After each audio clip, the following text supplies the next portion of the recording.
Assalamualaikum warahmatullahi wabarakatuh. Waalaikumsalam warahmatullahi wabarakatuh. Hari ini saya kedatangan tamu istimewa. Wow, Tamu keren. istimewa. Karena sudah lama gak ketemu ya, Bu Umi ya. Jumpanya lewat mimpi doang. Iya, mimpi saya. Oh pasti. Kayaknya sih enggak kalau Bu Umi. Loh pasti lewat Mimpinya Mister beda. Pecutnya. Bu Umi gimana kabar?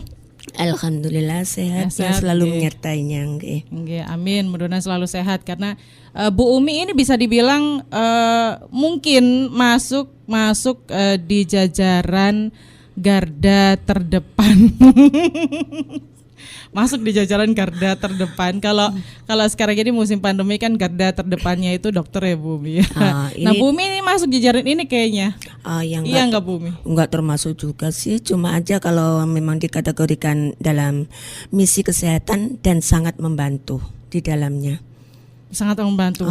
Sepertinya memang begitu gitu. Jadi Bu Umi ini adalah pembekam istilahnya ya Bu Umi ya, pembekam. Iya. Kaping Bu Umi ya. Iya, kaping atau bisa dikategorikan kalau zaman tradisional biasa dikatakan itu cantuk. Cantok. Iya. Cantok. Cantuk apa cantok? Cantuk. Cantuk. Iya. Pakai U apa O? Ya, tergantung lidah orang ya. Kita kalau mengatakan gitu iya ya. cantuk Kalau biasanya. istilahnya cantuk ya. Cantuk, bekam. Tapi kalau bekam ini kan memang pengobatan dari zaman Rasulullah itu sudah dilakukan bekam ini. Iya, gitu. memang betul. Cuman kalau sudah kesini istilahnya kalau versi Jawa itu cantuk itu tadi. Betul, Bu, ya. betul. Jadi sebenarnya prinsipnya sama atau ada perbedaan sedikit gitu? Sebetulnya sih sama, cuma karena dikategorikan bahasa yang lebih terkenal itu kalau orang dulu mengkategorikan cantuk, tapi kalau orang sekarang yang lebih terkenal secara medis adalah bekam. Bekam. Dengan istilah yang lain kaping itu. Kalau saya tahu sih ada yang hanya di cup gitu aja ya Bu ya Bu. Itu Ada melihat ada dari yang dikeluarkan darahnya. Nah, itu iya, ada makanya kan ada kategori dua versi, yang kaping yang istilahnya untuk menghilangkan angin atau masuk angin itu dikategorikan bekam kering. Itu bekam kering. Iya.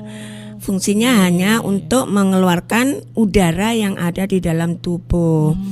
Biasanya kelihatannya ya cuma kayak orang apa ya itu namanya? Masuk angin biasanya kelihatan merah-merah atau agak kehitam-hitaman itu. Tapi Kayak kalau dikerok gitu ya Bu betul, ya. iya betul.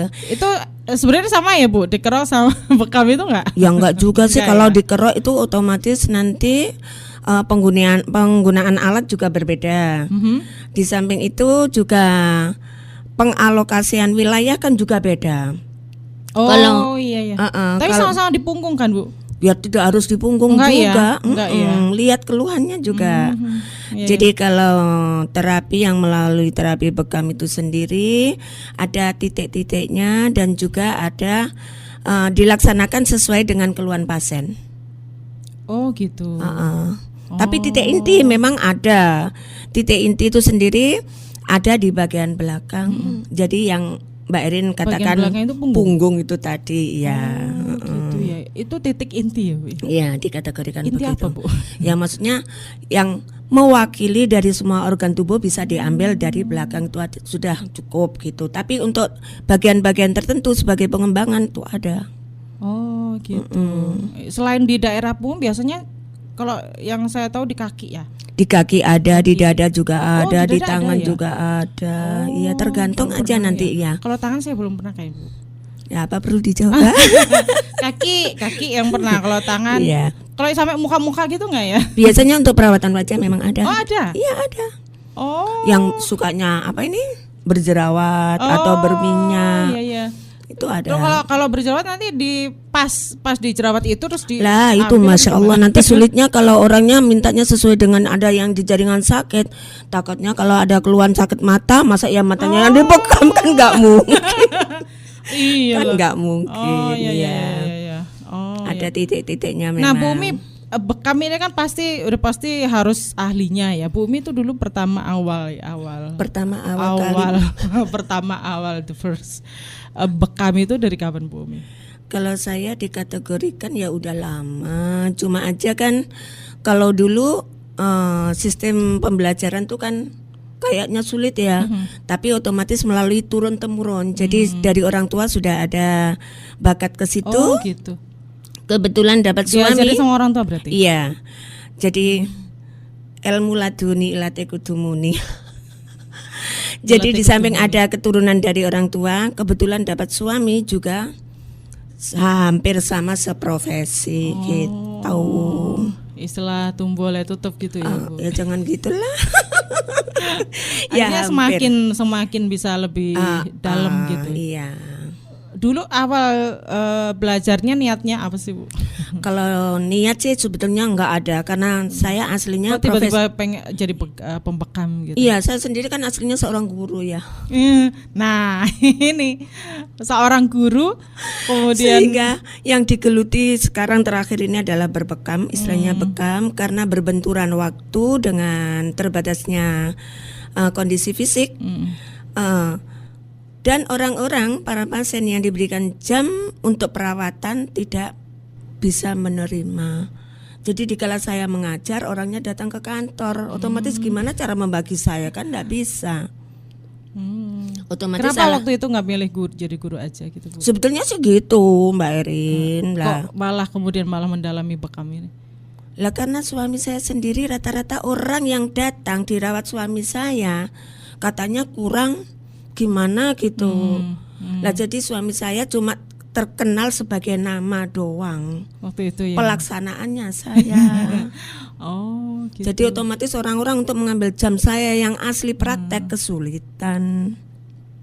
Karena berbenturan dengan saya mengajar tersebut. Lah karena jam saya mengajar sering terjadi berbenturan, saya merasa tidak nyaman dengan guru-guru yang lain. Walaupun saya tanpa mengambil gaji. Oh ya? Iya, berusaha di situ untuk mencari nafkah saya tidak di jalur seorang pendidik, di jalan yang lain. Ya di antaranya ya dari bekam tersebut.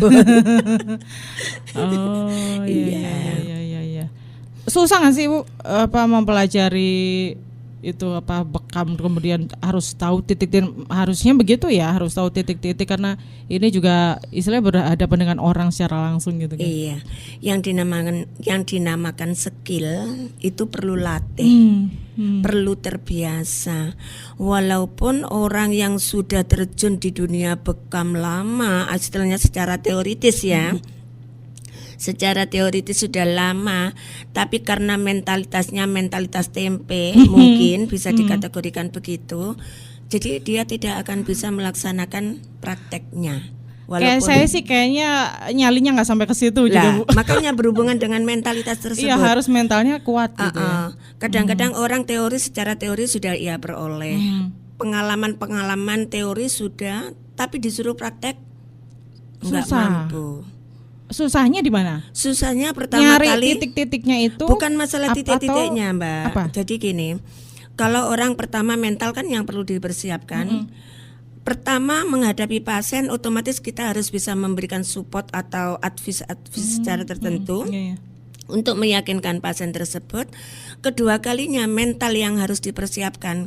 Kita melihat darah, kadang orang masih terluka sedikit aja membawa ia nggak sadarkan diri. Apalagi menghadapi pasien yang bermacam-macam keluhan. Ya maaf, seandainya ada pasien yang berhubungan dengan kanker. Atau dengan diabetes yang busuk. Iya betul. Kanker biasanya kalau cuma sekedar benjolan, belum sampai terjadi luka, kita kan tidak terpengaruh oleh aroma khusus yang ada di penderita tersebut.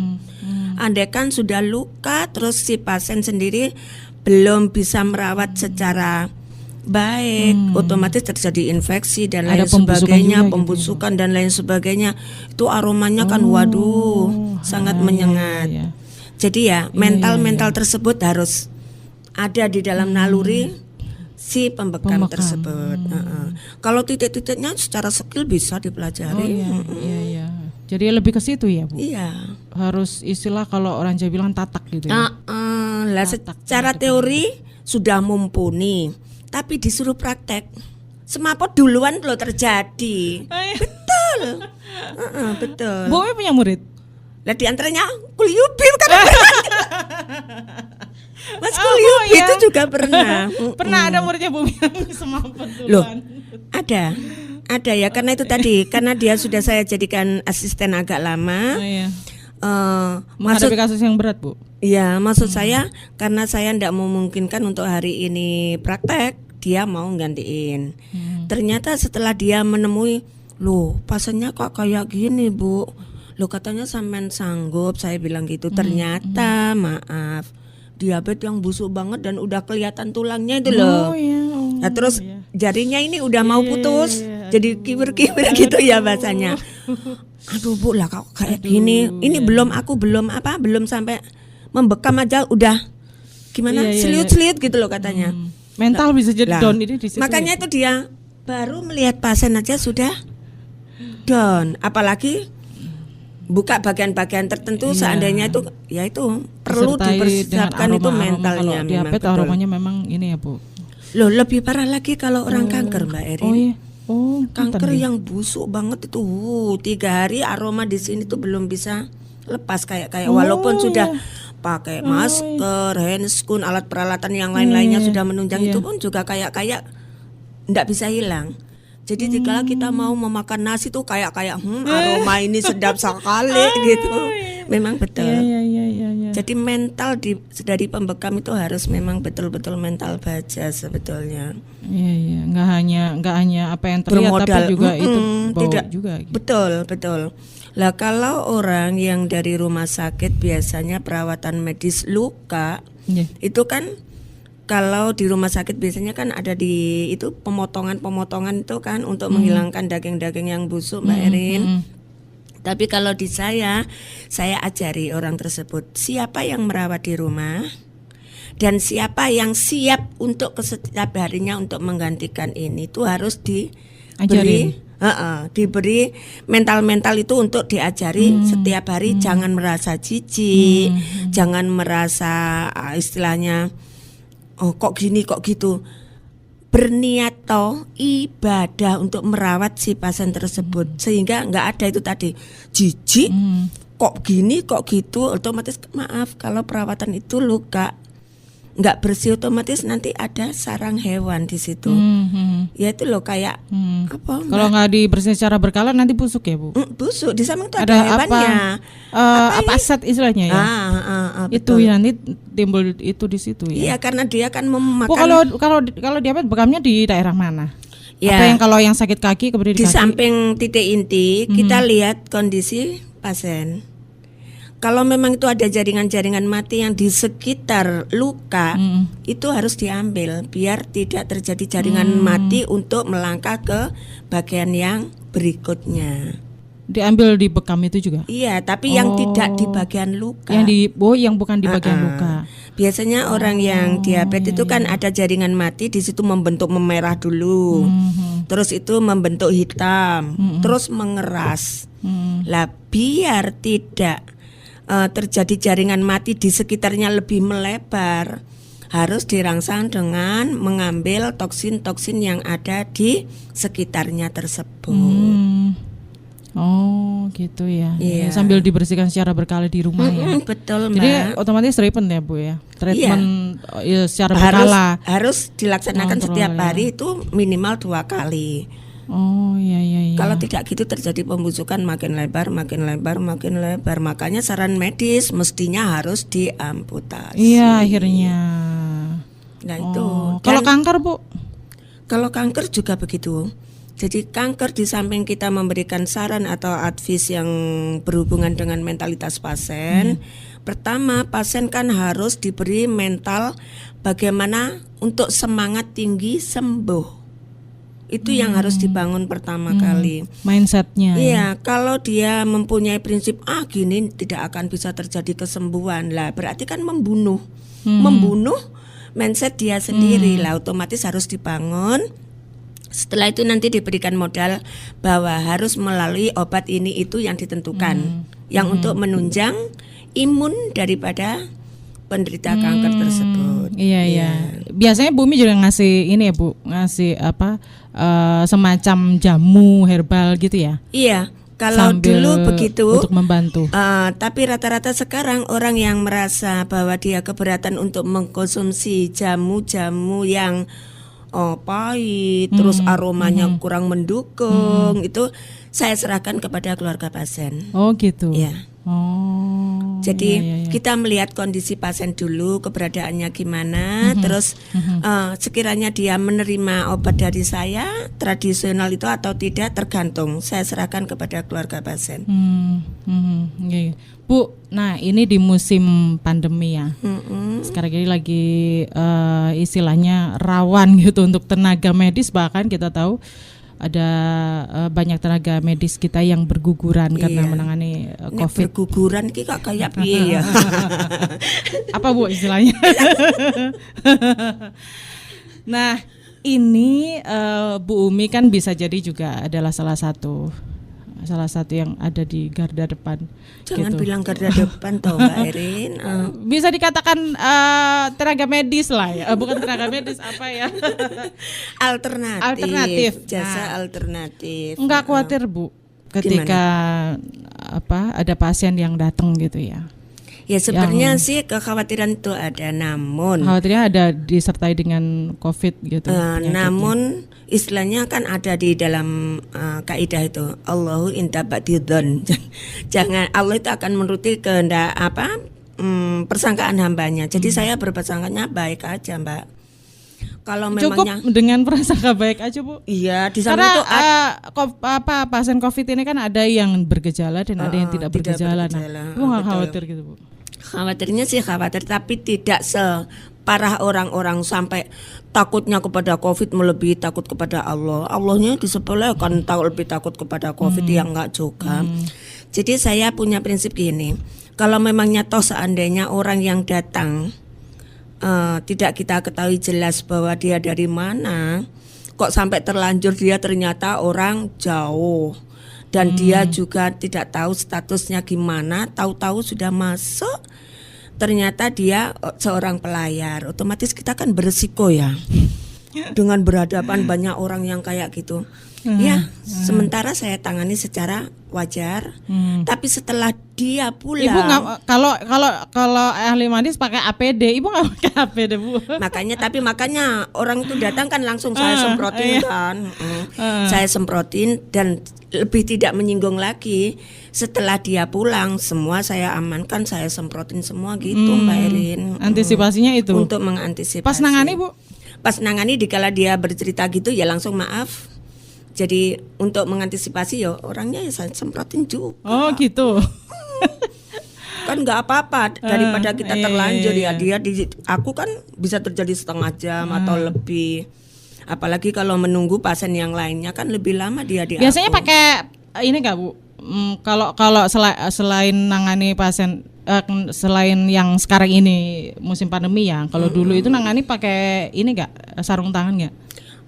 Pakai handscoon. Ya kita lihat sekarang kalau memang menangani yang sifatnya untuk luka-luka saya pakai Mbak Erin. Tapi kalau yang tidak, sementara kadang pakai kadang tidak. Karena apa? Aku yakin kok bahwa yaitu tadi, nek memang kita ditakdirkan Allah untuk sakit ya pasti gitu. Sakit. Tapi kalau tidak ya tidak, niat kita positif aja kok. Iya. Tapi nek memang untuk luka, terus terang saya pakai. Iya. Selalu pakai handscoon. Untuk luka. Nah, di samping ya maaf ya itu tadi bilang jijik ya bukan jijik, tapi ya gimana untuk mengantisipasi daripada nanti kita tidak tahu benar bahwa seandainya nanti terjadi itu masa ya langsung kelihatan kita itu gimana gitu yang nggak enak juga terhadap pasien, kan juga menjaga perasaan orang juga. Iya. Bu ada kendala nggak ini selama pandemi ini selain dari sisi antisipasi untuk pasien yang datang khawatir nanti COVID gitu? Kalau tadi ada cerita sedikit Bu Umi ya, jadi dari sisi pengadaan barang, nah itu agak kesulitan dan kemudian harganya juga naik gitu ya, Ya, Bu. tidak hanya naik ya. Harga gimana peralatan-peralatan yang harus dipakai untuk bekam ini naik ya. ya sebetulnya selama sih pandemi. dikatakan ada kendala sih ada. Namun kan ya bersyukurnya gini Mbak Erin saya.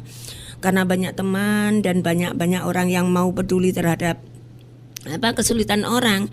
Jadi alhamdulillah masih banyak yang membantu walaupun saya dalam masalah materi yang saya tentukan untuk ke situ terbantunya dengan orang-orang naik yang apa sih, Bu? berdewasa. Ya semua Mbak, alkohol juga naik terus iya, baru kayak alkohol. cek-cekan yang sifatnya itu kolesterol itu juga ada tingkat kenaikan. Bumi juga ini ya, Iya, ada betul. itu ya, Iya, harus ngecek Mbak. itu kan ya. sebagai penunjang kadang-kadang orang datang ada yang langsung bawa hasil dari laboratorium, ada yang tidak. Ada yang tidak. Lah kalau yang tidak cuma berkeluh kesah ini itu kan berarti kita jenengan nggak- jaga nih yang tidak.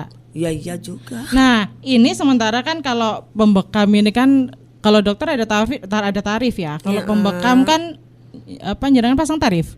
Tidak. Nah, ini kan bisa jadi juga apa ada Bisa terjadi ide tekor. lanjut. Betul. Bisa jadi tekor. Ya bisa terjadi. Sering tekornya nggak, Bu? Tapi tetap kok Mbak, saya tuh berprasangka baiknya begini. Kalau dikategorikan tekor itu ya sering juga, tapi gini. Kadang-kadang saya akan memberikan orang sarana begini. Orang miskin atau orang dikategorikan tidak mampu itu bisa berobat nek melalui BPJS. Lah pelayanan BPJS kadang begitu, otomatis orang kan merasa menyesal. Saya juga buka BPJS. Oh ya? Jadi bagi orang-orang yang memang merasa keberatan untuk berobat secara medis. Jadi BPJS? maksudnya cuma istilah doang. Oh gitu. Istilah doang. Jadi Ibu ngeklaimnya kemana? gini loh, saya gratiskan secara otomatis. Cuma istilah candanya itu BPJS gitu loh Mbak Erin. Ngeklaimnya sama Allah aja ya. Ya. Sampean datang tetap saya rawat tanpa berbiaya. Saya nanti gantinya minta kepada sang Rabb gitu. Iya, mudah-mudahan Bu Umi. Tapi insya Allah malah lebih besar dari sononya kok. Amin. Saya yakin itu. Tapi kan untuk keberlangsungan ke depan gitu ya Bu. Kalau istilah dagang itu kan mesti buncinya mesti ini kan. Nah, kalau ada kasus-kasus seperti tambah-tambah alat gitu yang harus ngecek kolesterol, ngecek apa itu kan mesti harus ada. Makanya untungnya itu tadi loh ada orang-orang yang berjasa baik gitu. kepada saya itu melalui iya, ada donatur. Iya, dikategorikan donatur tetap juga tidak. Tapi dia selalu ngecek. Kesulitannya apa, Bu?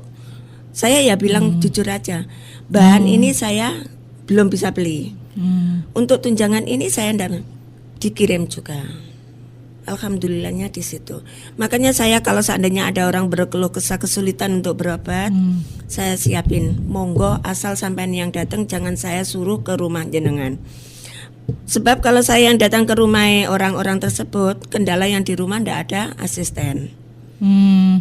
Saya minta kesadaran dari keluarga pasien untuk mengantar ke rumah. Gitu, Oh iya. Tapi sekali tempo bisa atau memang nangani Kalau aja di rumah urgent. gitu. Kalau urgent. Kalau urgent aja. Atau mungkin nggak terlalu jauh ya Bu? Ya, enggak juga sih. Oh, Gini nggak loh. juga, ada yang jauh. Gini loh Mbak, takaran saya pribadi itu ya. Kalau memang maaf bukan melihat kelas, tapi seandainya ada ustadz atau kiai atau orang yang berbasic sosial masyarakatnya tinggi dibutuhkan oleh masyarakat kalau dia sakit, sedangkan menurut medis kok dinyatakan ini itu tapi tidak ada perkembangannya, itu saya berani berkorban untuk datang ke rumah. Tapi dalam limit waktu 3-4 kali datang. Setelah itu kalau seandainya sudah ada perubahan baik menuju ke sehat, ganti beliaunya yang saya suruh datang ke rumah. Paling enggak kondisinya sudah bisa ini, bisa menolong bisa dirinya sendiri membaling. duduk atau gimana gitu. Saya suruh datang ke rumah. Untuk urgennya saya mau mengalah datang ke rumah. Karena perbandingan saya gini, andaikan dia ndak bisa siar agama, terus sampai terjadi sakit kayak gitu, saya merasa rugi juga. Karena tujuan kita kan itu tadi sesuai dengan motto kita, khairun nasi anfa'uhum linnas. Radio suara tebu.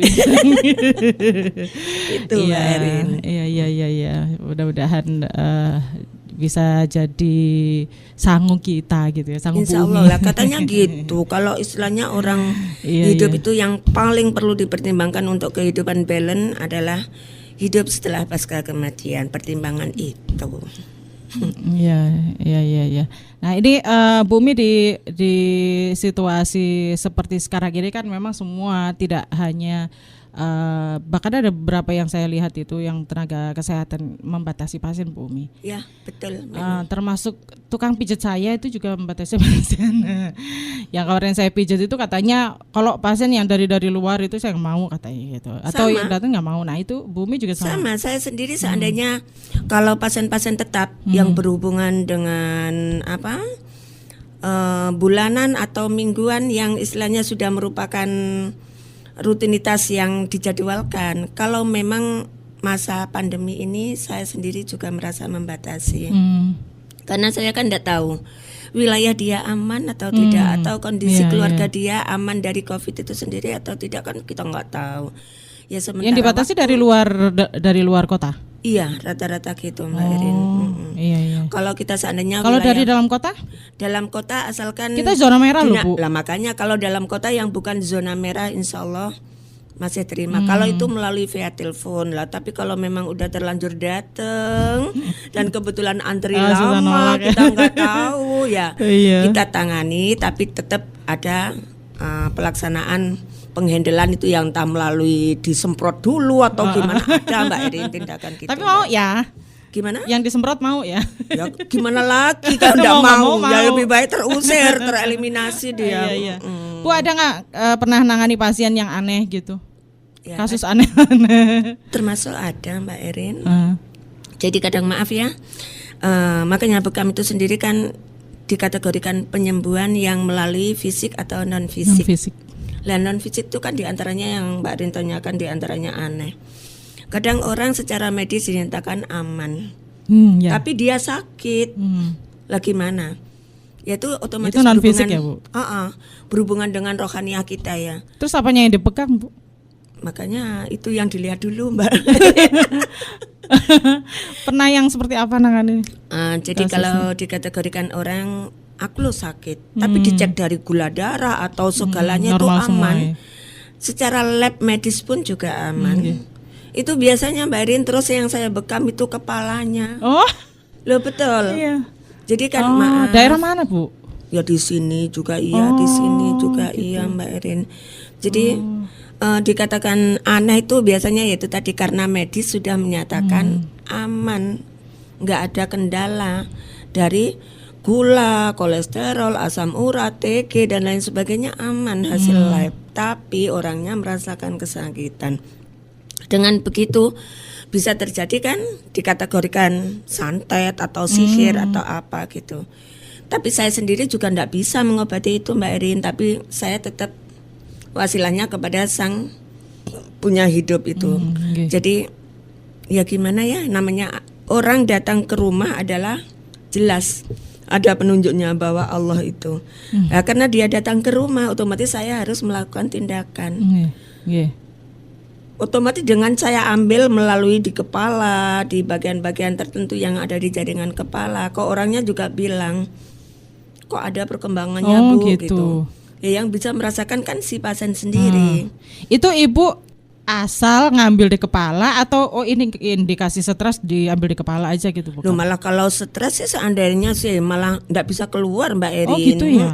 Oh, jadi kan kalau ada stres nggak bisa keluar? ada titik-titik tertentu yang bisa toksin itu nggak bisa keluar. Biasanya orang yang selalu sepaneng atau tegang itu Darahnya bisa atau keluar? sulit untuk keluar. Gitu ya? Makanya kan saya kalau ada orang datang biasanya kan tak tanya dulu keluhannya apa, terus sudah ada tindakan medis atau belum, ada hasil lab atau tidak. Nah seandainya kalau orang itu membawa bekal dari medis, otomatis saya berjalan kan lebih enak, lebih tepat sasaran. Tapi andaikan orang tersebut maaf, wong deso, awam, cuma datang-datang bawa keluhan, kita kan harus berjalan kemana? Sedangkan maaf, kadang-kadang fulusnya juga nggak ada ya. Makanya aku bilang ada BPJS itu tadi. Iya. dari melangkah ke situ kita melihat pasien tuh banyak istilahnya banyak pertanyaan dulu. Setelah itu baru kita bertindak sesuai dengan keluhan dia. Melangkah kalau ada alat bantu lebih mudah daripada tanpa alat bantu. Alat bantunya yaitu tadi yang hasil lab dan lain sebagainya yang dari medis itu tadi. Iya ya, lebih tepat akhirnya ngatasnya tahu gitu ya harusnya jadi tepat seperti sasaran apa. dan lebih mudah untuk melangkah. Oh iya. Oke, wah ini nggak terasa. Jam 30 Kalau menit memang sudah. durasi waktunya itu Maunya nggak disambung terasa. untuk lain kalinya. Nanti dengan topik yang lebih menarik lagi Bu Umi. Insya Allah, Oke. mudah-mudahan aja tersedia waktu yang untuk Terima selanjutnya kasih kalau Bu memang Umi. ada rencana sama-sama Mbak Di tengah Erin. sibuknya, mudah-mudahan selalu sehat Bu Umi. Amin, Sehingga pangestu bisa nolong orang sakit. Insya Allah ya tidak hanya orang sakit doang Mbak Erin. Apa Bu? Nah, itu Orang tadi, stres. Ngajarin nek wong tekanan darah rendah tok kan darah tinggi lan tekanan keuangan rendah gimana? Oh kalau saya punya keluhan tekanan uang rendah, saya tak ke Bu Umi aja kalau gitu. Harus ke KSP. Oke, terima kasih Bu Umi, sampai jumpa kembali. Sama-sama. Assalamualaikum warahmatullahi wabarakatuh. Waalaikumsalam warahmatullahi wabarakatuh.